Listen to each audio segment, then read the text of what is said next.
1 Samuel 13, versos 3 e 4.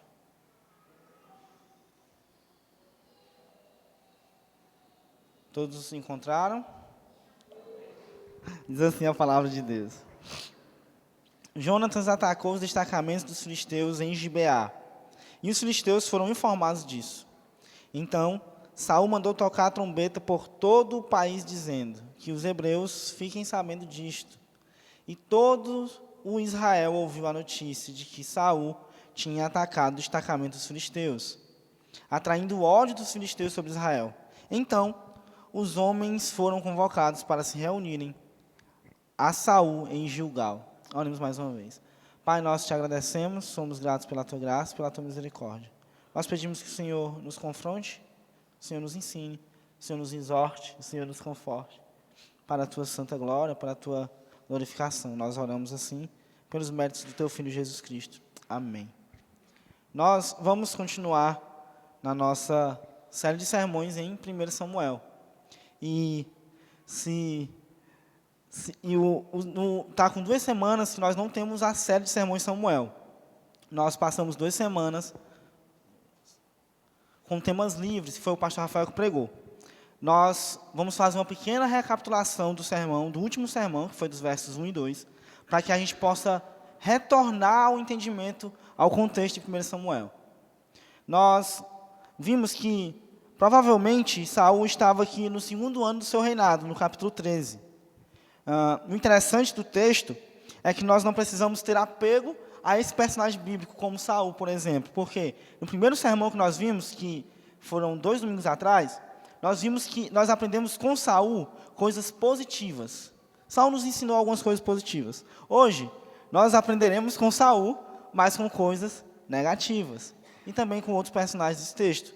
O interessante é saber que Deus cuida tanto e que Deus é tão didático com seus ensinamentos que Ele usa pessoas para nos ensinar acertando ou errando. Quando Saul acerta, Deus nos ensina por meio de Saul. Quando Saul é corrigido por Deus, Deus continua nos ensinando por meio de Saul. Nós aprendemos que Saul tinha acabado de chegar no reinado, ele tinha acabado de subir para o reinado. E ele já se preparou para a batalha, se preparou para a primeira batalha dele, que seria a formação de um exército e a primeira batalha.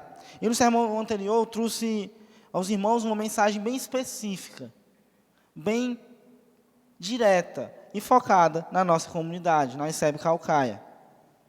O nosso Senhor Deus nos direcionou e nos deu muitas coisas graças a essas mensagens que têm sido de Samuel. Mas, antes de entrarmos no texto que nós lemos, eu quero novamente aplicar os pontos do sermão passado a um contexto mais geral, a um contexto mais amplo, não somente na ICEB Caucaia. Nós vimos que Saul começou a reinar aos 30, e também vimos que o 30 na Bíblia tem uma simbologia de maturidade. Provavelmente aos 30 era a idade que Saul tinha atingido a maturidade para começar a reinar em Israel. Saul foi chamado soberanamente por Deus aos 30. E foi provavelmente o tempo que o nosso Deus entendeu que Saul estava preparado, capacitado para reinar sobre Israel. Aqui, a gente pode se conformar e ter certeza de uma coisa: há um tempo para o nosso chamado. Há um tempo para a gente ouvir claramente, ou audivelmente, a voz de Deus para o nosso chamado. Não significa que nós devemos começar a servir somente quando ouvirmos isso, mas que o nosso chamado, o nosso ministério, uma hora ou outra, ele vai ser confirmado claramente.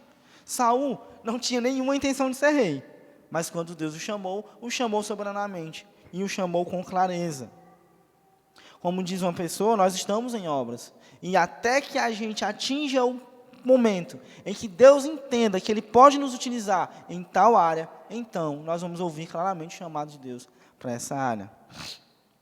Saul, após ser chamado, ele se preparou, porque ele sabia que viria dificuldades. Nós vimos que nós iríamos enfrentar batalhas, passar por algumas dificuldades, e aplicamos muitas lições à nossa igreja local, à nossa comunidade. Mas hoje eu quero falar de uma outra batalha. Além da batalha que nós enfrentamos, nós como cristãos temos uma batalha principal, e que tem sido esquecida. Nós Saul se preparava para invasões. Saul se preparava para combater nações. E nós precisamos nos preparar para pregar o evangelho, que é uma batalha, para lutar contra os nossos pecados, que é uma batalha, para lutar contra a nossa disfarçatez com os pecados, que é uma batalha.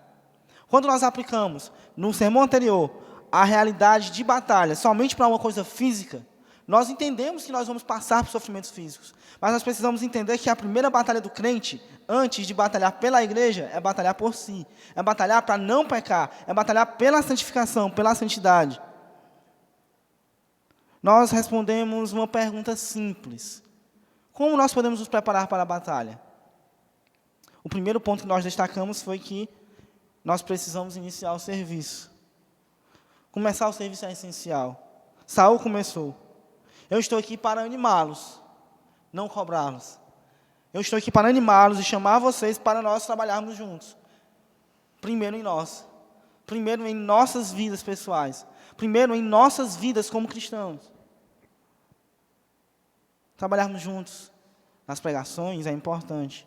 No ensino é importante. Na salinha, limpando a igreja, seja o que for importante. Mas trabalharmos juntos como igreja para batalharmos contra os nossos próprios pecados é mais importante ainda. Porque se a liderança e os irmãos servirem, mas com uma vida indigna, com uma vida que não seja excelente ao Senhor, de nada vale. Mas também quero trazer uma outra face dessa aplicação. Nós vimos que Saul iniciou o serviço. O convite que eu te faço hoje é iniciar o serviço de mudança de hábito. Iniciar o serviço no sentido de que começar a batalha contra o pecado. A gente parece que somente protela. Olha o Adinado falando sobre protelação. A gente entende que está pecando, a gente entende que há um pecado a ser combatido, e a gente simplesmente não faz nada. A gente simplesmente deixa acontecer. Se nós não tomarmos iniciativa, depois de reconhecermos o pecado, não adianta de nada. O reconhecimento do pecado é um passo. Reconhecer que você é pecador é um passo. Dizer, eu errei. Mas se você não fizer nada, você vai errar, vai pecar e vai pecar. Inicie o serviço. Começa a batalhar contra o pecado. Começa a travar batalhas contra o pecado. Algumas vezes você vai perder. Algumas vezes nós vamos conseguir ganhar. Nós precisamos iniciar a luta contra hábitos que são prejudiciais e pecaminosos. Eu vi em um podcast, eu me esqueci o nome do pregador, ele fala que nós temos pecados na coleira. Alguns pecados nós colocamos na coleira. Trair é um pecado muito grande. Matar é um pecado muito grande. Mas eu consigo botar na coleira a minha mentira. Ela está pertinho de mim, ela nunca sai. Ela está aqui presa. O meu pecado de estimação. O meu, como dizia o pastor Iago Martins, o pecado aceitável. E nós não iniciamos as batalhas contra esse tipo de pecados. Nós apenas deixamos correr. Mentir se tornou normal. Não ter um coração que ama Jesus se tornou normal. Porque eu tenho crise de fé. Desanimar do serviço se tornou normal. Porque os tempos estão difíceis. No tempo difícil a igreja cresceu. No tempo difícil das perseguições a igreja cresceu. Prevaleceu sobre o inferno e sobre todas as dificuldades. E no tempo difícil de hoje nós caímos. Nós desanimamos. Nós perdemos. Se nós não tomarmos uma atitude, não iniciarmos a batalha contra o pecado, e deixarmos esses pecados em coleiras, nós só vamos perder. A segunda aplicação que eu fiz no último sermão foi que nós precisamos de pessoas certas ao nosso lado. Como se preparar para a batalha? Tendo pessoas certas. Saul escolheu essas pessoas. Você precisa estar do lado de pessoas que te mostrem Jesus. Nós não vamos sair da sociedade. Nós não vamos nos isolar, nós não vamos deixar de ser pessoas sociáveis, mas nós podemos e temos capacidade mental e capacidade de escolha, perceba. Nós temos essa capacidade de dizer quem pode estar do nosso lado e quem pode não estar. O problema é que nós escolhemos pessoas para estar do nosso lado que não nos levam para perto de Jesus. Cada passo que nós damos, juntos com pessoas que nos levam para longe de Cristo, nós estamos retrocedendo com Ele. Quando nós deveríamos arrastá-lo para Jesus, Ele está nos arrastando para longe de Jesus. Muitas vezes nós temos amizades, pessoas próximas, que não nos levam para nenhum canto. Tem um teólogo que diz que cada passo que a gente dá em direção à cruz, se desfaz um pedaço do nosso passado, se decompõe um pedaço da nossa velha natureza. Isso diz respeito sobre nossas amizades anteriores, sobre nossos costumes anteriores. Se cada passo que eu der para a cruz, eu tenho que deixar e renunciar muitas coisas. Muitas coisas têm que ficar para trás. É difícil a gente ter pessoas tão próximas e que nós precisamos muitas vezes nos afastar porque nos levam para longe de Deus. É difícil. Mas cada passo que o crente dá para a cruz, o velho homem vai se desfazendo. A gente vai decompondo essa velha natureza. E se nós não abrirmos mãos disso, se nós não estivermos dispostos a abrir mão de amizades, nós não podemos afirmar como Lutero afirmou em Castelo Forte. Se temos que perder famílias, bens, poder, embora a vida vá, por nós Jesus está. Se nós não temos capacidade de afirmar isso, nós não estamos dando nenhum passo em direção à cruz. O nosso caminho, o direcionamento do cristão é para ser a cruz. Caminhar para a cruz. O último ponto que nós aplicamos no último sermão foi que nós precisamos de estratégia e organização. Tem uma coisa sobre o serviço que sempre é enfatizada em qualquer lugar, que é a excelência. Não serviremos bem, ou administraremos bem tudo aquilo que Deus colocou em nossas mãos, se nós não formos organizados e estratégicos. Imaginava falando de organização. Coloquemos as estratégias e a nossa organização na cruz. Sabe qual a melhor estratégia para o cristão? A cruz. A gente pensa demais, a gente raciocina demais, organiza demais. Eu não, mas alguns são muito burocráticos, alguns são muito organizados, alguns têm estratégias impressionantes. O problema é que as estratégias nunca vão aos pés de Jesus. Humildade de colocarmos as nossas estratégias nos pés de Jesus é essencial para a liderança. Está pensando sobre o evangelismo? Vamos colocar os pés de Jesus sobre isso? Porque se nós, como homens, mulheres, organizarmos tudo isso e formos para a rua evangelizar e Deus não quiser agir, não importa, a melhor estratégia não vai dar certo. A melhor estratégia, a primeira estratégia, o princípio da estratégia deveria apresentar a estratégia a Jesus, ou pedir a estratégia a Jesus.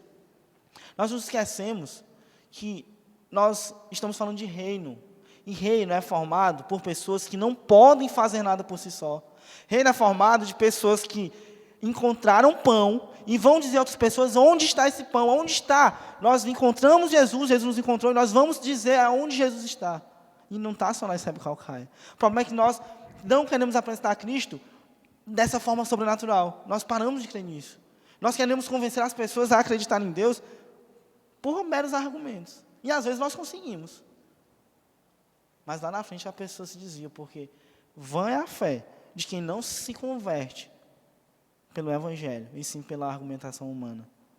Que nós, liderança, que nós, como igreja, pensando no reino, pensando fora, pensando no crescimento do reino e na glorificação de Jesus, todas as nossas ideias, todos os nossos pensamentos que vão para a cruz, que vão para Jesus, e depois, com confirmação, então nós podemos agir. Acho que a gente perdeu muito um hábito dos antigos, que é acreditar piamente que Deus responde. Nós somos apressados, avechados. A gente quer começar um projeto na igreja, a gente quer que ore hoje e confirme hoje. A gente não tem paciência mais de, será que é da vontade de Deus? Porque mesmo, irmãos, tem coisas, como nós vamos ver quando entrarmos no texto, tem processos, existem obras, e essa obra, uma hora ou outra, vai ter que ser feita. Mas existem obras que são certas, mas são realizadas no momento errado, como é o caso da batalha de Jonatas. A batalha de Jonatas é uma batalha correta. Israel teria que invadir o território filisteu. Israel teria que conquistar de volta a terra que era sua. Não era o melhor momento. Uma obra correta. A ação incorreta. Jonatas tinha que invadir, sim, junto com Saul, e conquistar de volta o seu território. Mas era um período de transição. Mas era um período em que Jonatas só tinha 1000 soldados. Deus foi gracioso com Jonatas. Jonatas fez a obra correta, mas na hora errada. Nós precisamos pedir. E eu digo que essa atitude de Jonatas foi errada por causa das consequências. Nós vamos ler todo o capítulo 13, vamos estudar todo o capítulo 13, nós vamos ver que os israelitas se esconderam, os israelitas fugiram, os israelitas ficaram com medo. Tudo isso não precisava acontecer se Jonatas tivesse atacado na hora correta. Há uma obra, há obras, e nós somos chamados a elas. Há estratégias corretas, momentos corretos, com a organização correta. Nós precisamos, novamente, sermos atraídos pela confiança em Deus. Nós afirmamos que o Senhor é o nosso Senhor, que o Senhor é o nosso Deus, nosso Salvador. Em pouco confirmamos. Há uma discrepância muito grande entre confissão e prática, ortodoxia e ortopraxia. Há uma diferença muito grande, porque no nosso coração, na nossa mente, a gente é muito crente. Com os irmãos, a gente é muito crente. Só que na prática, não.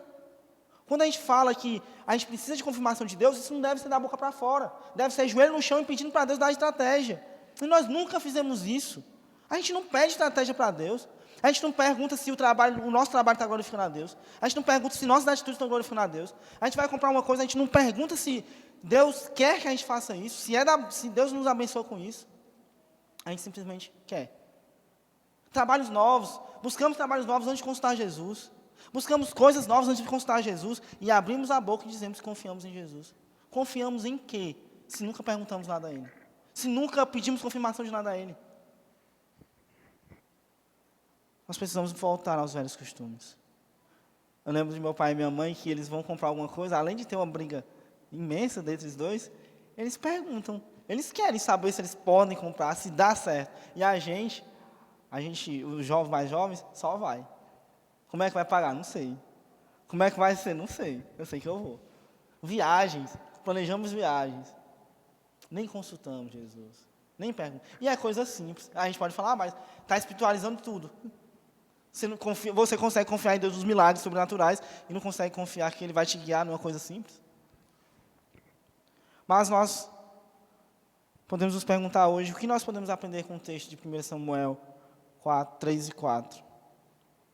Eu vou ler novamente o texto do 1 ao 4, para ficar uma leitura contínua e ficar mais fácil a gente entender o contexto. O texto diz assim: Saul tinha 30 anos de idade quando começou a reinar, e reinou sobre Israel 42 anos. Saul escolheu 3.000 homens de Israel.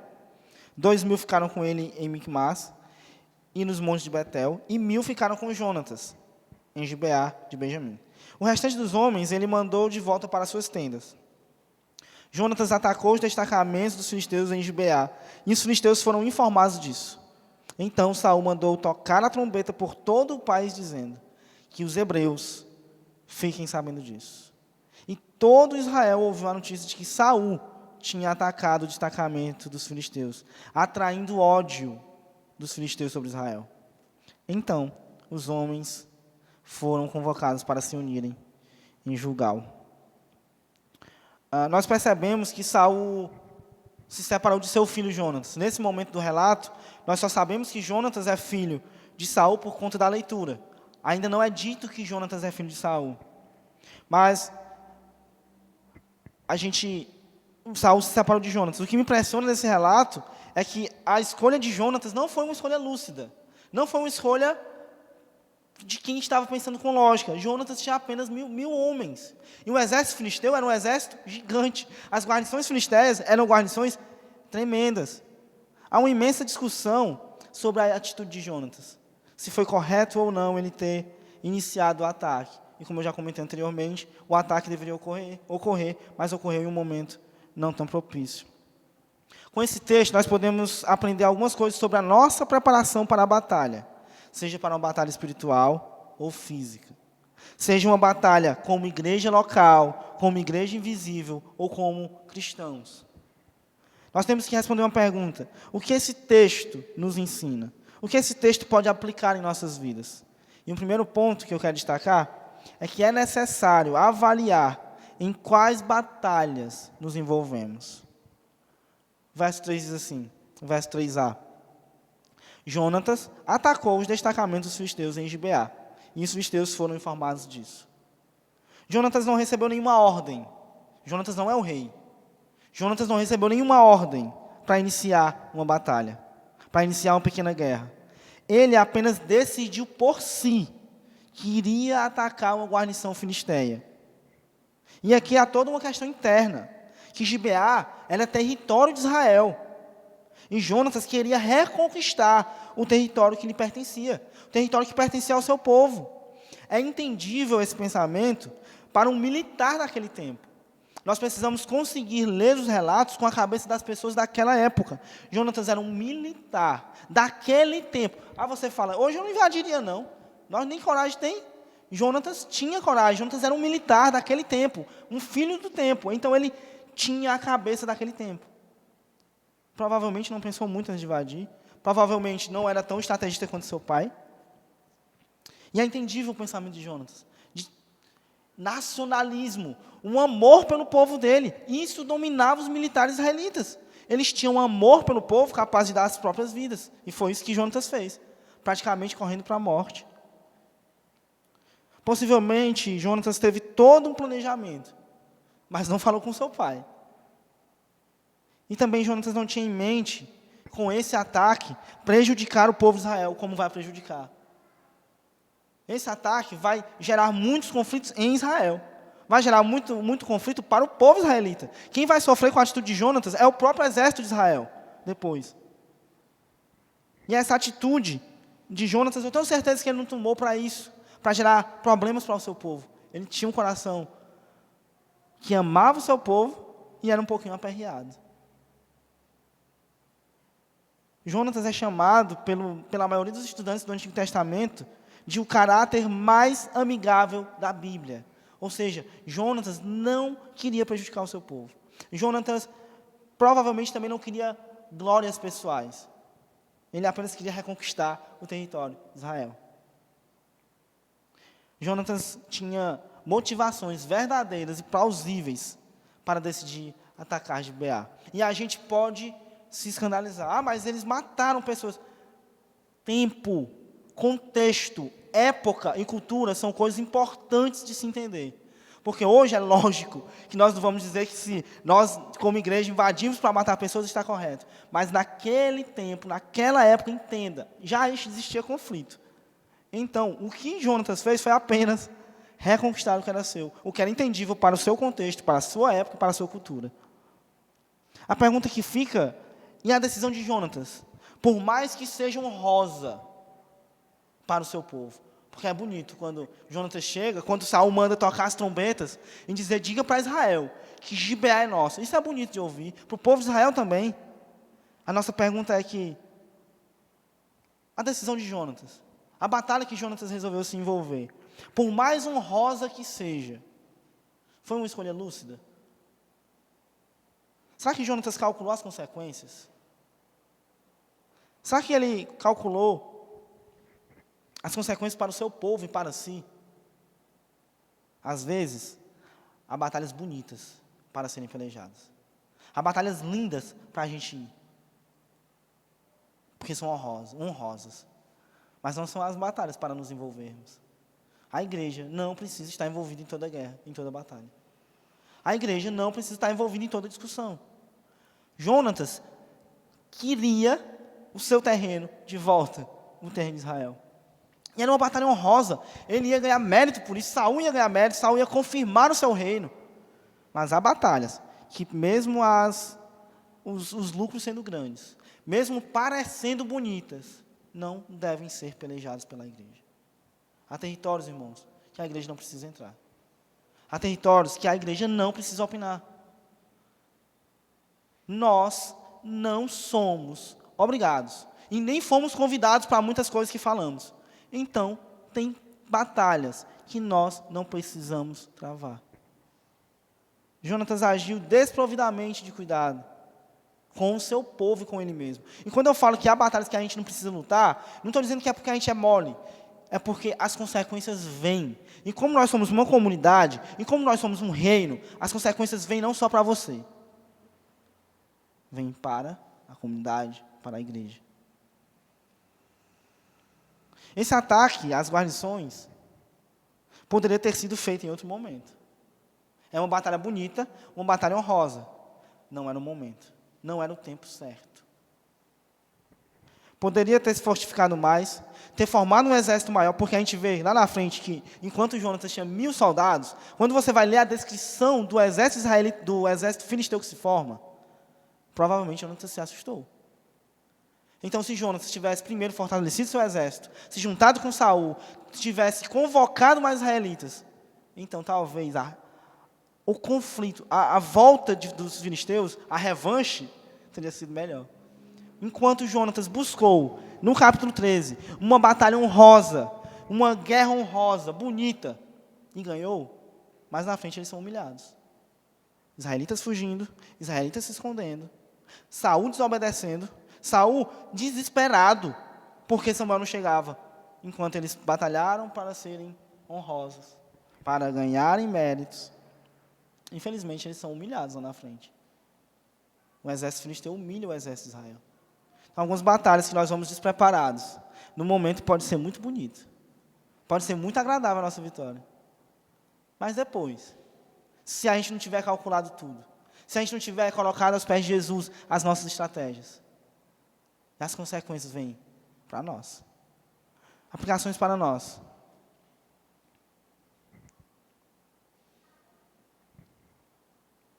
Nós precisamos avaliar em quais batalhas nos envolver.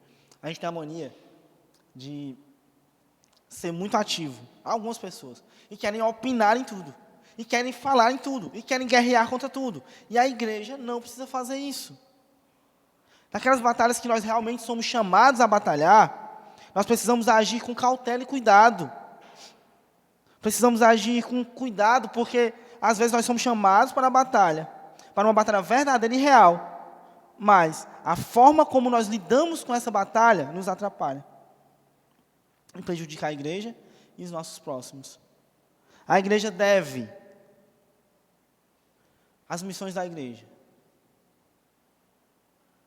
glorificar a Deus, pregar o evangelho aos perdidos e aos crentes, fortalecer a comunidade local, batalhar contra o pecado de cada um e de nós como comunidade.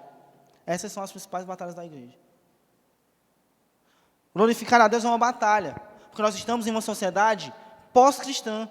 Nós estamos em uma sociedade que não quer Deus. Nós estamos em uma sociedade que não quer Jesus. Glorificar a Deus em uma sociedade dessa forma é uma batalha. E uma batalha que nós não estamos nos preocupando. A sociedade, como o Tim Keller, Deus o tenha, como o Timothy Keller falava no livro dele, é uma sociedade secular. É uma sociedade em que ela vê Deus, ela entende Deus, ela não quer Deus. A Europa se tornou pós-cristã, ou seja, eles superaram o cristianismo, superaram a Deus, superaram a ideia de Deus. Era como se Deus fosse uma ideia e que eles agora já passaram por isso. Eles superaram Deus. A nossa sociedade, ela parece que já superou o evangelho. Eles não precisam mais, eles não querem. Glorificar a Deus é uma batalha para a igreja. A gente conseguir ter atitudes como igreja, como comunidade, que glorifiquem o nome de Deus numa sociedade secular, isso é uma batalha que deve ser travada pela igreja. Mas nós estamos no Instagram. Outra batalha, pregar o evangelho. Você vai dizer para um pecador que ele é pecador. Se isso não for batalha, você vai dizer para uma pessoa que nasceu em uma sociedade em que tudo é certo, em que tudo é lícito, em que tudo pode, em que todo relacionamento pode, em que todas as coisas são possíveis, e você vai dizer para ela simplesmente que o padrão de Deus é diferente. Isso é uma batalha. É essas batalhas que a gente tem que se preparar. Pregar a Jesus numa sociedade em que eles não querem Jesus, é como você levar a Universal entregando jornal nos domingos. Ninguém quer os jornais. Ninguém quer o que eles estão oferecendo. Nós estamos oferecendo ao mundo uma coisa que é dura, uma realidade dura. Nós estamos oferecendo ao mundo dizendo assim, vocês são pecadores, nós somos pecadores. O que nós estamos levando para o mundo não é algo agradável. Porque se você chegar com comida boa na casa de alguém, todo mundo quer. Agora chega na casa, bate na porta, diz, você é pecador e está indo para o inferno. Você não pode fazer nada sozinho, mas existe Jesus, que morreu pelos seus pecados, pode salvar. Você levar essa mensagem não é algo doce, não é algo agradável. Então você não está levando para a sociedade algo que agrade ela. Você está levando para a sociedade algo que vai fazê-la moer. E precisa novamente voltar ao ideal antigo. Ao ideal antigo. Isso é uma batalha. Pregar o evangelho é uma batalha. Pregar o evangelho é uma das batalhas mais árduas. Pregar o evangelho para crente. O David Wilkerson diz que para ele é mais importante pregar para crentes do que para incrédulos. Porque os crentes, eles conheceram o evangelho e se desviaram do evangelho. Para o David Wilkerson, eles são mais culpados. Os crentes, eles entendem, nós entendemos isso aqui, nós temos a consciência plena do que está escrito aqui, do que isso significa para nós, e fazemos o contrário. E nos desviamos. Então nós, infelizmente, precisamos pregar para crentes de forma evangelística. Porque a pregação de domingo é para ser uma pregação pública, uma pregação de exortação, uma pregação de conhecimento, uma pregação de edificação. Mas todos os púlpitos de igrejas sérias, atualmente, os domingos são mensagens evangelísticas para os crentes, por conta da sociedade que nós vivemos, por conta da nossa própria fraqueza. Evangelizar crente é necessário, e é uma batalha. Fortalecer a comunidade é uma batalha, e ou batalha. Fortalecer a comunidade é lidar com pessoas diferentes, que pensam diferentes, que agem diferente, que querem coisas diferentes. E nós precisamos fortalecer a comunidade. Essa é uma batalha. E enquanto nós gastamos energia com outras batalhas, eu tenho muitas batalhas, Ednardo, e eu entendo que algumas pautas que eu defendo são pautas que devem ser defendidas pela igreja, mas pautas secundárias. Pautas primárias, pautas essenciais é glorificar a Deus, pregar o evangelho a crentes e descrentes, fortalecer a comunidade e combater o pecado. Essas são pautas essenciais e primárias. Combater a violência, combater o feminicídio, combater o racismo, são pautas cristãs? São secundárias. Não devem tomar o lugar e o espaço dessas tarefas primárias da igreja. As tarefas primárias são essas: glorificar a Deus, pregar o evangelho, combater os pecados. A pergunta que fica é: nós estamos batalhando corretamente? Ou nós estamos apenas gastando nossas energias em outras batalhas que nós nem fomos chamados, como igreja? Nós nem fomos chamados. Tem chamados que são pessoais. Nós somos chamados, algumas vezes, a combater uma área específica. Mas como pessoas, como indivíduos, como cristãos. Alguns são chamados a combater feminicídio, alguns para falar sobre violência doméstica, alguns sobre racismo, chamados individuais. A igreja, a comunidade santa, igreja invisível de Jesus, é chamada para essas 4 missões, apenas. As primárias são essas. Nós, como indivíduos, somos chamados para outras coisas, como igreja, para isso. Nós temos avaliado as batalhas que nós nos envolvemos. Nós temos nos envolvido em todas as batalhas que vêm pela frente. Porque a gente só se desgasta. A gente gasta energia em uma batalha que não tem necessidade, e quando chega na batalha principal, pecado, o pregar o evangelho nós não fazemos. As nossas energias já foram gastas em outras coisas. Nós temos dado prioridade às batalhas que são essenciais. Aqui tem 2 extremos. Alguns batalham tudo, alguns batalham todas as batalhas, querem pegar todas as batalhas, tudo. E alguns não batalham por nada. Alguns não fazem nada pelo evangelho, pela igreja, pela comunidade. São 2 extremos. Você tem batalhado? A primeira lição é que é necessário avaliar as batalhas que nós nos envolvemos. Quando nós analisarmos as batalhas e identificarmos as batalhas corretas, então é necessário, esse é o segundo ponto, então é necessário a gente avaliar se estamos preocupados com a glória pessoal. Verso 3b, 4 diz isso. A parte 2 do verso 3 diz assim: então Saul mandou tocar a trombeta por todo o país, dizendo que os hebreus fiquem sabendo disto. E todo Israel ouviu a notícia de que Saul tinha atacado o destacamento dos filisteus, atraindo o ódio dos filisteus sobre eles. Por que glória pessoal? Saul mandou tocar uma trombeta. Isso não é vitória. Saul estava mais preocupado consigo, com a confirmação do seu ministério, do seu reinado, do que com o povo de Israel. No verso 3, nós somos informados que quem invadiu o destacamento foi Jonatas. Foi o seu filho que invadiu o destacamento. Quando nós chegamos no verso 4, Israel está afirmando que quem invadiu o destacamento foi Saul. Ou seja, o que aconteceu foi uma coisa. Quem atacou o destacamento foi Jonatas. Saul estava em Miquimás, estava longe. Quem atacou Gibeá foi Jonatas com 1000 homens. Quando nós chegamos no verso 4, Israel proclama que Saul tinha atacado o destacamento. Há uma discrepância nas informações. Porque quem transpassou a notícia foi Saul e não Jonatas. Saul tomou a glória para si, que nem era a glória de Jonatas e nem de Saul, era a glória de Deus. Mas Saul tomou para si a glória da obra que foi feita. Houve um grande movimento. 1000 homens derrubaram o destacamento filisteu. E Jonatas fez isso. Mas Saul toma para si a glória. Nós observamos que mesmo com a dureza do homem, com a dureza do coração, do pecado do homem, Deus ainda é misericordioso, porque Ele ainda nos ensina.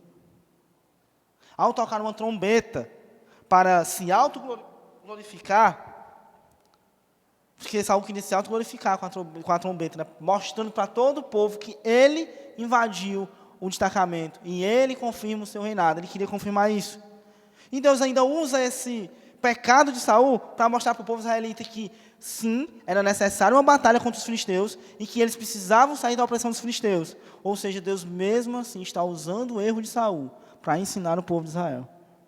Diferentemente de Jonatas, Saul não estava preocupado totalmente com o seu povo. Vocês lembram que eu falei que Jonatas tinha um sentimento pelo seu povo? Ele queria a sua terra de volta. Ele queria que o povo visse que eles tomaram de volta a terra. O sentimento de Saul não era esse. O sentimento de Saul era confirmar, autenticar o seu reinado. Simplesmente isso. Não é que confirmar o reinado de Saul fosse errado, mas é que ele tentou se autopromover, mesmo não sendo ele quem realizou o feito. Nós podemos aplicar isso para nossos dias, para os nossos ministérios, inclusive, as nossas lutas, as nossas lideranças. Por que nós temos lutado por algumas coisas? Porque nós temos defendido algumas coisas. Porque nós temos pensado algumas coisas. Qual o objetivo? Qual a motivação? A obra era certa. Saul transformou a obra totalmente errada. A obra era simples. Saul poderia aproveitar a oportunidade, glorificar o nome de Deus pelo que aconteceu, glorificar o nome de Jesus porque 1000 homens conseguiram invadir o exército filisteu. Não fez isso. Glorificou o seu próprio nome. Se autoglorificou. Por que você ensina? Por que você dá aula? Por que você prega? Por que você canta? A quem é a glória? Para quem é a glória? É para satisfazer o teu ego e saber que você sabe ensinar? Saber que você domina um assunto? Quando você é convidado a pregar ou a cantar, o teu coração infla ou arde? O teu coração arde dizendo, eu vou glorificar a Deus, é uma oportunidade de glorificar o meu Deus. Ou o teu coração enche de ego, dizendo, eu vou estar à frente, vão ter pessoas me olhando e eu vou estar pregando. Sabe que nós não temos feito como Saul? Aproveitando as obras boas que Deus nos dá, porque Deus nos dá obras boas para realizarmos. Aproveitando essas obras para nos autoglorificar. Porque, irmãos, nosso coração é fraco. A gente precisa reconhecer isso. A soberba é o pecado mais rasteiro que existe, porque para soberba entrar em nosso coração, é isso. Para o orgulho entrar em nosso coração, é isso. E são pecados, como alguns teólogos classificam, pecados praticamente invisíveis, não palpáveis. Ninguém consegue identificar o orgulho logo ao primeiro ponto, à primeira vista. A gente realmente tem que parar e refletir por que eu prego, por que eu canto, por que eu ajudo na igreja, por que eu dizimo, por que eu dou oferta. Qual o sentimento que tem por trás disso? É autopromoção? É autoglorificação? Nós precisamos ser mais como Jonatas, menos como Saul. Que nossas atitudes nessa comunidade, ou para o reino no geral, sejam para glorificar a Deus. Simplesmente isso. Irmãos, se enquanto nós somos tão cegos, que nós batalhamos por algumas coisas, para inflar o nosso ego, para encher o nosso ego, nos achamos demais. Imagina a gente conseguir trabalhar para promover o nome de Deus e glorificar o nome de Deus. Isso é muito maior do que o nosso ego. E a gente simplesmente não enxerga isso. É maior a gente vencer glorificando o nome de Deus do que glorificando a nós mesmos. Porque se nós nos glorificarmos, quem reconhece isso? Você. O nosso ego inflado. Eu me acho bom. Mas quando nós conseguimos glorificar a Deus, nós trazemos influência, nós trazemos impacto para uma sociedade toda. A gente está pensando muito pequeno. A gente está pensando em nos glorificar, em as pessoas dessa igreja ver eu pregando, ver eu ensaiando, ver eu cantando, quando nós podemos glorificar o nome de Deus e impactar uma sociedade inteira. Nós não impactamos a sociedade porque nós não cremos, porque nós não vamos atrás de fazer isso, nós deixamos de orar e pedir para Deus agir. A gente acha que é impossível Deus agir em uma sociedade inteira. A gente acha que é impossível Deus avivar o coração de pessoas. Joel 2. Ele derramou o Espírito dele sobre seus filhos e suas filhas. E a gente não acredita mais. Joel 2 é uma profecia tão linda. E a gente desacreditou dela. Porque a gente está tentando se auto-glorificar. A gente acha bom demais quando alguém diz, teu sermão foi bom. Tua aula foi boa. Nossa, tu cantou bem, não desafinou nenhuma vez hoje. A gente acha muito bom isso. Imagina a gente ouvir, eu vi Jesus ali. É muito melhor. Alguém chegar e falar, a atitude de vocês me mostraram Cristo. É muito melhor. Quando a gente glorifica a Deus, as consequências disso são absurdas. A gente não sabe porque a gente não glorifica a Deus. Nós queremos impactar uma sociedade, fazer o reino avançar, levar a Jesus o maior número de almas que nós pudermos, apresentar a Jesus para o maior número de almas de pessoas que nós pudermos. Nós vamos precisar urgentemente ter o coração de Jonatas e urgentemente crucificar a nossa personalidade de Saul, de querer se autopromover, autoglória. Que o nome dele cresça, que o nosso diminua. A gente não precisa aparecer, irmãos. É necessário avaliar, se preocupar com a autoglorificação. Porque é algo muito simples, mas que não vai gerar resultados. Qualquer atividade nossa, qualquer serviço nosso, que não tenha como base, como objetivo e motivação glorificar a Deus, são trapos de imundícia para Deus. São como obras jogadas ao lixo.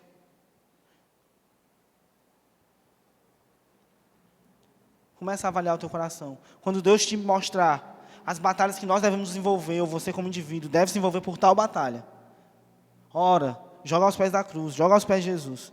Depois, quando identificar, olha qual a tua motivação. Qual a motivação para tu estar indo fazer isso? Para tu estar indo pregar o evangelho, para tu estar indo evangelizar. Qual a motivação? A motivação final é você conseguir chegar na igreja e dizer, consegui evangelizar 3 pessoas. Qual a motivação? Saul tomou a glória para si. Jonatas, não. Jonatas não tinha esse interesse.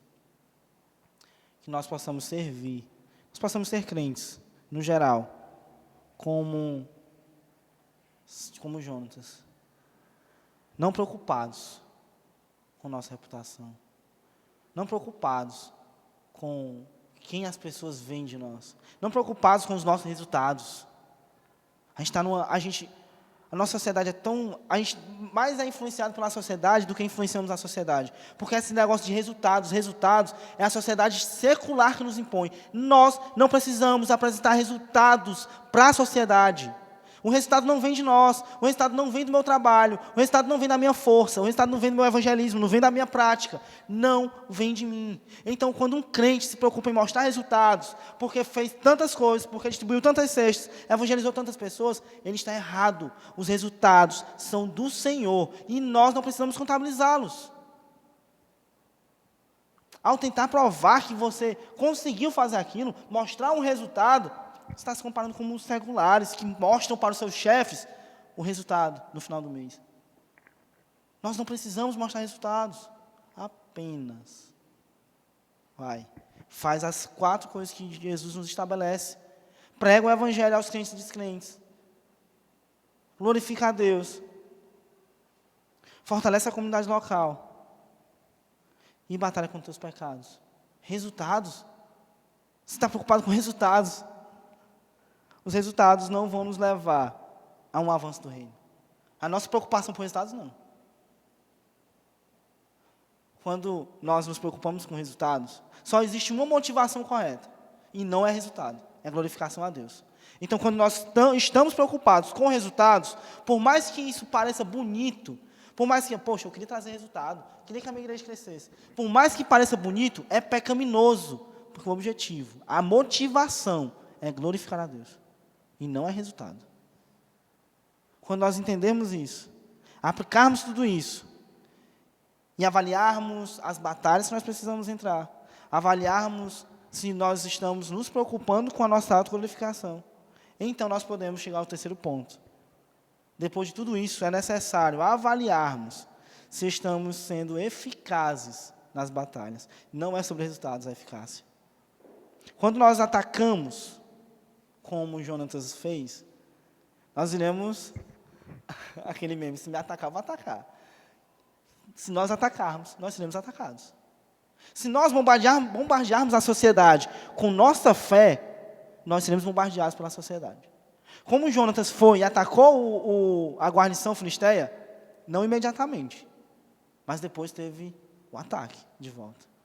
É comum atacar e ser atacado. E se nós cristãos achamos que a sociedade nos ama, que a sociedade nos acolhe e nos abraça, nós não somos cristãos. A sociedade ama e acolhe e abraça pregadores que não pregam o evangelho. O evangelho é sal para a sociedade. O evangelho é chicote para a sociedade. O evangelho é vergonha para a sociedade. Como eles vão te receber com os braços abertos?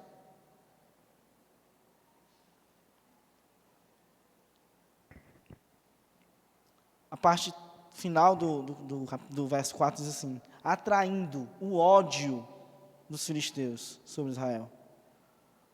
O resultado que Jonatas teve com a sua conquista foi o ódio do povo filisteu. Quando nós batalhamos, há inimigos. A sociedade, irmãos, eles são o nosso campo missionário. A nossa capela, como dizia um puritano. Ela é a nossa capela, o nosso campo missionário. Mas eles são nossos inimigos. Porque existem 2 tipos de pessoas: os filhos de Jesus e os inimigos de Jesus. Os inimigos da cruz. Eles não amam o povo de Jesus. Se eles são inimigos do nosso Senhor, ainda mais de nós. Jonatas teve um resultado negativo. Porém, nós precisamos nos transpor para aquele tempo, para o tempo do relato original.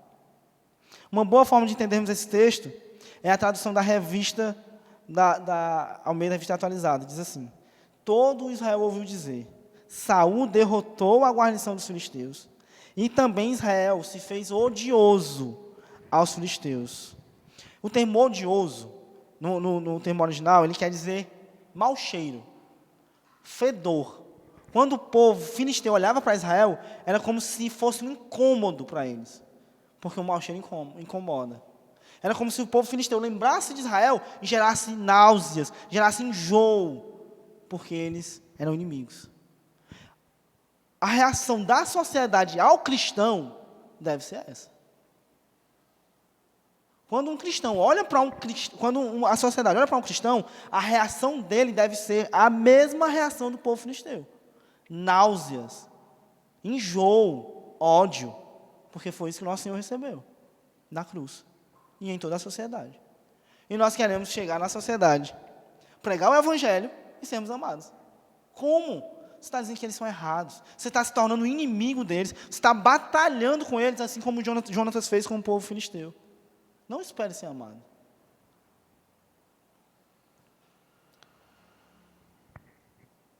Por isso que Israel se tornou um mau cheiro para o povo filisteu. Porque eles batalharam contra eles.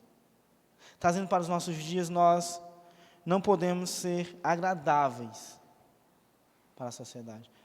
Tem um sermão do Luiz César que ele pregou aqui, que ele falou do pioneiro da ICEB, que eu me esqueci o nome, que ele botou o pé no meio da porta para incomodar aquela pessoa e pregar o evangelho, algumas vezes, não, a maioria das vezes, a sociedade não vai se agradar de nós. Nós vamos sim incomodar a sociedade. Ou você acha que todo mundo gosta? Quando você sai, a gente fala dos testemunhos de Jeová, que evangelizam no domingo de manhã, mas os crentes evangelizam no sábado à tarde. Sábado à tarde, para mim, é mais importante do que domingo de manhã. Sábado à tarde, para mim, é um descanso. Aí você acha que o cara que não está nem aí para Jesus, nem aí, você vai chegar na porta dele sábado, 4 horas da tarde, hora do jogo, vai bater na porta dele, você acha que ele vai se agradar disso? A não ser que Jesus toque no coração dele. Senão, você vai ser desagradável. Você vai ser mau cheiro ao mundo, à sociedade. Se nós pelejarmos pelas batalhas corretas, nós seremos inimigos do mundo. Se pelejarmos pelas batalhas corretas, nós seremos. Agora, se nós batalharmos pelas batalhas erradas, nós seremos amados pelo mundo, acolhidos, abraçados, aconchegados pelo mundo. Agora vai e fala para uma pessoa que ele está pecando, que é errado o que ele faz, que nem todo tipo de relacionamento é correto, que nem todo tipo de atitude é correta, que nem todo tipo de coisas que eles fazem é correto, para ver se ele vai te amar. Nós não conseguimos, nós, crentes, cristãos, nós não gostamos de ser corrigidos, nós não gostamos de que as pessoas digam que nós estamos pecando, quanto mais um mundano que nem em pecado acredita. Então não tem como. O mundo e o cristão, eles são antagônicos, diferentes. O evangelho é sal, como eu disse. Agora você como cristão, nós como cristãos, nós como igreja, nós temos sido abraçados pelo mundo ou rechaçados por ele. Nós temos gourmetizado as nossas mensagens ou diminuído o grau de severidade nas nossas falas cristãs para sermos acolhidos pelo mundo. Ou temos aguentado a rechaça. Temos aguentado sermos rechaçados pelo mundo. É necessário avaliar se nós estamos sendo eficientes nas batalhas. A eficiência da batalha de Israel foi o ódio do filisteu.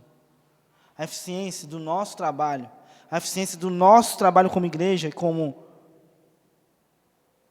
cristãos, é desagradar o mundo com o evangelho. Se nós pelejarmos pelas batalhas corretas, como fizeram os puritanos, por isso que muitos morreram. A gente tem a mania de achar que o mundo vai nos abraçar. A gente esquece de olhar para a história. Os nossos irmãos perseguidos. Fala que a sociedade vai te abraçar no cristianismo primitivo, quando eles não queriam adorar os deuses dos outros, quando eles não queriam se prostrar ao governo, quando eles não queriam obedecer a César. Fala que o mundo vai abraçar eles. Fala para os apóstolos que o mundo iria amar eles. Não. A gente olha para a história da igreja, os mártires da igreja, os primeiros pais, cortados ao meio, queimados em chapa, pelo mundo.